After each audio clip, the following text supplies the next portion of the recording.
tomorrow, Ellie House. Stay locked in between the lines with Coach Stella.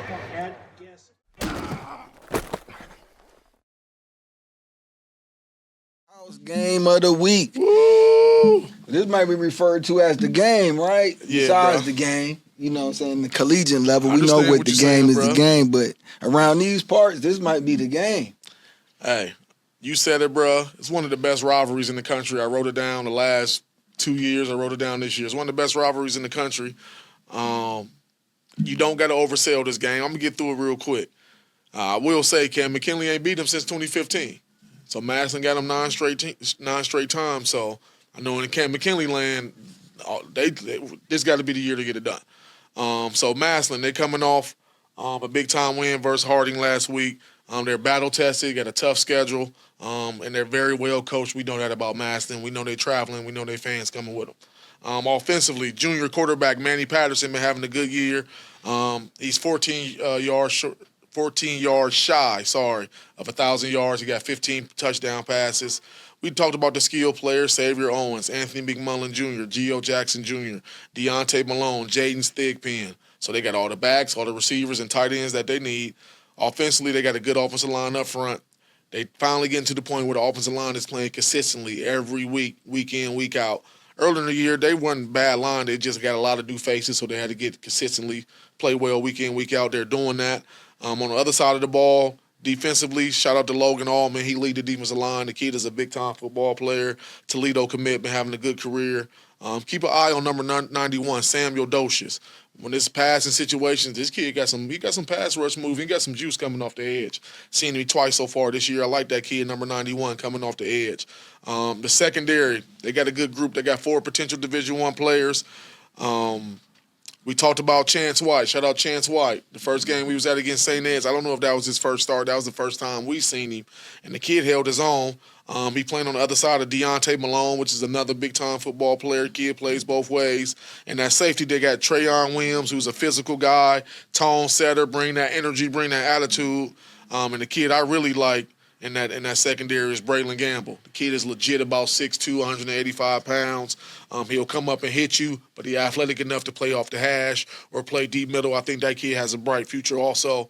And we know who kind of who's the straw that stirs the drink over there defensively, and that's senior Jaden Lightout Williams, one of the best football players, period, we got in the state of Ohio, one of the best linebackers in the country. And the kid is playing big-time football. He is also another kid that took his game to another level this year. So that's just to run through Massillon real quick. Again, we ain't got to oversell this.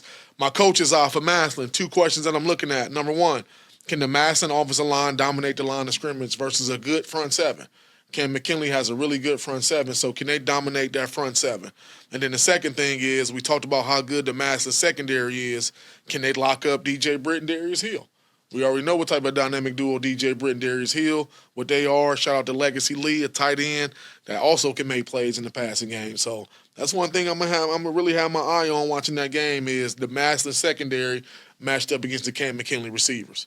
Flip it to the other side. Canton McKinley coming off a 40-9 win versus Massillon Jackson. Canton McKinley is playing really, really good football, the best football of the year right now. Shout out to Coach Renzi Purnell. You're doing a really good job in your first year taking over the program, coming into this game 8-1. You know what I mean? Outside of coming into the game 9-0, you can't ask for nothing more. Offensively, they missing senior Logan Hayes, who got hurt a couple weeks ago. So I don't know the severity of how he could be playing this week. He could be out for the year. I don't know. But I know the kid got hurt. I know that's a big-time loss. But their offensive line still was playing good football. When you watch them or you read about what they're doing, they still opening up holes for Kylan West, and they still giving protection to Trent Hayden because he's slinging that thing around a lot, getting all his playmakers involved. So all of that starts with the offensive line. We just spoke about Trent Hayden in our PCT Peak Performers segment. Trent is having a really good year. Coming into Week 10, he got pretty much 1,500 yards and 15 touchdowns. So he's doing a good job. He's spreading the ball around.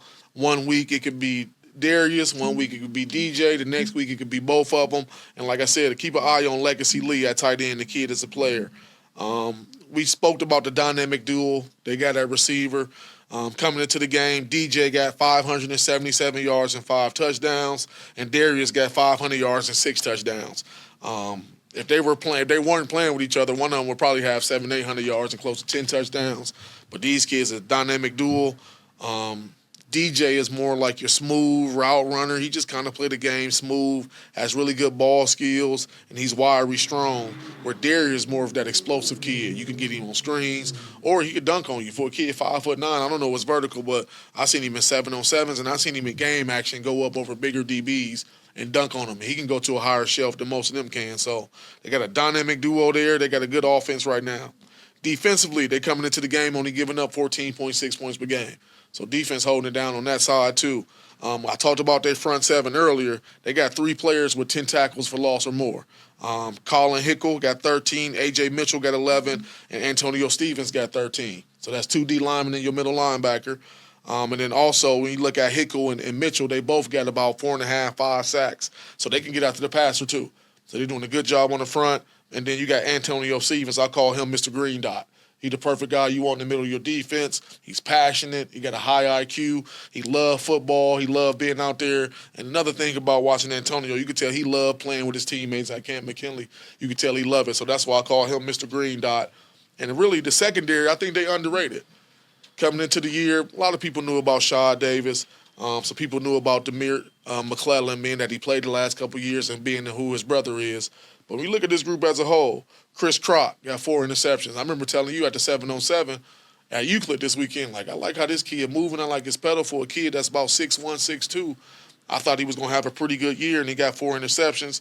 Shout out to Lanaz Brown, a kid that too many people know about coming into this year. He got 3 interceptions, so he having a good year. We know about Shaw Davis, a.k.a. Mr. Football, and we know about Demir McClellan. You put them all together, that's a pretty good secondary that a lot of people don't talk about, and I feel like it's one of the most underrated groups we got in Northeast Ohio. So we ain't got to oversell this thing, baby. It's a lot of talent on the field, and like I said, one of the best rivalries in the country. My coach's eye for Canton McKinley, real quick. Can they jump out early and get some early momentum on Massillon? I feel like that'll be big for Canton McKinley being they ain't won since 2015. Let's try to score first. Let's try to get a turnover first. Let's try to get some type of good mojo going for us just to see if that give them a little bit more spunk to get it done. And lastly, this is an easy question. The last question, is this the year? Is this the year? And I feel like I'm speaking for Canton, Ohio as a whole. You know what I mean? They lost 9 straight times. They ain't won since 2015, and the tradition that is as proud as Canton McKinley, as much talent as Canton McKinley. I know they do not like that at all, and I know they're ready to get that bad mouth out their taste. Excuse me. So is this the year they get it done? But that's it, bro. That's the Ellie House Game of the Week preview. One of the best rivalries in the country, bro. I'm excited. I'm happy we get to be there. Coach Hall, get back to us, baby. We need to have our face in that place for sure. Help me out, Coach. A couple years ago, when Massillon and Hoban played in the championship, who was Hoban's defense coordinator? Coach Renzi Purnell. Coach Renzi Purnell, huh? Yep. And that's the year Massillon ran the table, right? That was the Beat championship. Hoban, That was the Hoban championship. 7-2. Yeah, that was in the state championship. Yep. So, that's the same DC that held Massillon to 7 points. 7 points and was probably a tight end catching the pass away. Yeah, man. Maybe, whatever. Yeah. But I bring that up to say, if there was ever a time for Canton McKinley to feel good about going into this game after dropping 9 straight, not that they need any motivation aside from it being Massillon, but I'm just looking, you know what I'm saying? I'm looking at the little intricacies and the nuances of what make up this year's matchup, and I'm saying Coach Purnell. Then where did Trent Hayden come from? I want to say that year you're talking about. I want to say he was at Hoban. No, he was at Walsh Jesuit that year. Okay. I know there's some connections. Some connections. He was at Walsh Jesuit that year, and last year he was at Hoban. He was at last year at Hoban. So. I think I'm correct. But anyway, I was just bringing up those things because there's some storylines being played out. No doubt. You know what I'm saying? Underneath the. And I'm sorry to cut you off, bro. I forgot about this storyline. A lot of people don't know. I'm sure in that area they know, but a lot of, casual fans may not know. Another storyline for you, because I see you on the storylines with this game, is standout wide receiver, Massillon Jr., receiver Geo Jackson Jr., one of the best receivers we got in Northeast Ohio.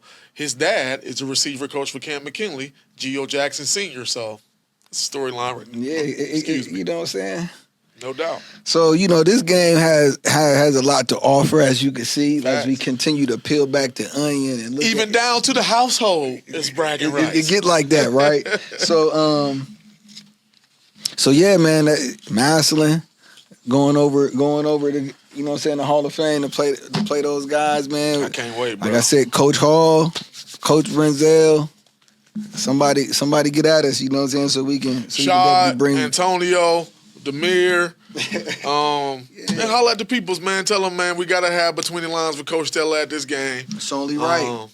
But on a serious note, man, shout out Coach Hall, man. Hopefully Coach can help us out because we definitely want to be there, man. For sure, man. So Massillon 6-3, but you could throw the records out the window when these two teams match up. Canton McKinley 8-1. I ain't gonna lie, bro. I'm geek like I'm coaching her playing this. I'm saying, I'm looking at it. I'm like, these guys is. And when you watch Canton McKinley, and I'm not gonna drag it out like you said, we don't got to oversell this game, but it seemed like whatever the changes they made, it just seemed like it was at the perfect time. Mm-hmm. You know what I'm saying? Coach Hall is still close to the program. Mm-hmm. So him and Coach Purnell, you could tell it just seems like them guys you could tell that it's a cohesive leadership. Mm-hmm. And the kids is playing fast. They 8-1, they rolling. This might be the year for the pups. No doubt. And they doing a good job handing it to the kids, and the kids doing a good job. Trent Hayden, Shaw Davis, Antonio Stevens, Logan Hayes, Demir McClellan, Chris Crock. I'm just naming like a lot of their leaders. So like you said, they're starting up top. But then they got the type of kids that's grabbing it and saying, no, we're going to take it to the locker room. We're going to hold the locker room accountable. We're going to hold it down.